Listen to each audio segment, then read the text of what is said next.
Stretching your hamstrings every day, but do you still feel tight? Here's probably the real reason and what actually works. So, this last one comes from David, and David's out of Bowling Green, Kentucky. And it's a good one for anyone who's ever felt like their hamstrings just refuse to loosen up. So, David asks, what's the best way to finally improve hamstring flexibility? I stretch all the time and nothing changes, right?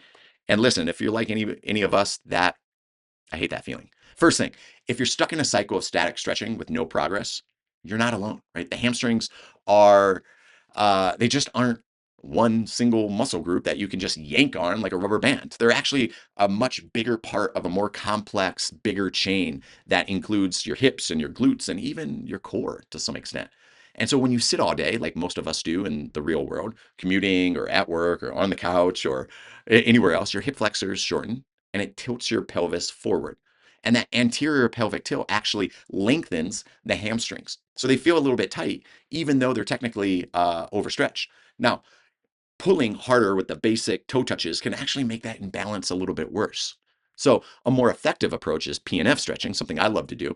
Proprioceptive neuromuscular facilitation. It's a mouthful, right? But it sounds fancy, but it's really simple. It's just this: contract, relax, then stretch, right? For example, you lay on your back with the strap around your foot, you gently kick against the strap, so 4 or 5 seconds, and then you relax, and then you draw the leg up closer. You contract the quads, right? You lock out the leg, then you relax, and then you pull it up a little bit more, right? You repeat that 2 to 3 times, and you often gain immediate range of motion because you're teaching the nervous system to allow more length.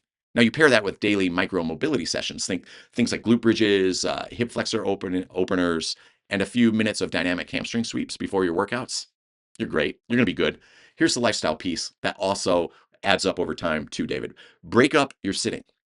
So if you work at like again, like I mentioned earlier in the show, a standing desk for part of the day, or even drop down to the floor and you do some cross-legged sitting when you're, composing an email on your phone, all of that stuff helps, right? And it keeps your hips open and it keeps the posterior chain engaged. So over weeks, that combination of PNF stretching, smart warm-ups, less chair time, improves your flexibility, but also helps you build stronger, more resilient hamstrings that can actually handle the demand of sport and heavy training.